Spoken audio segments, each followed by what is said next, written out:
Buddy, ayos na. Basta bate. Nice one. Sulit.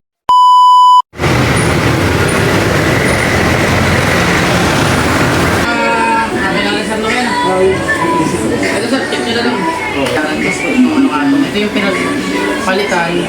Ang meron lang nakita dito sa unit mo sir, working naman siya, kaso yung slot mo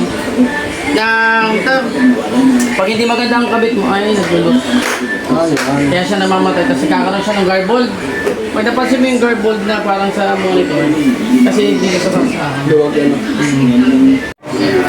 Kasama natin ngayon si Chokan. Yan yung mga in-install lang sa akin. Pakita ko na lang sa'yo. Problema. May May error. Kaya siya sobrang bagal. Nakaka-apekto siya doon sa performance. Tapos 256 GB yung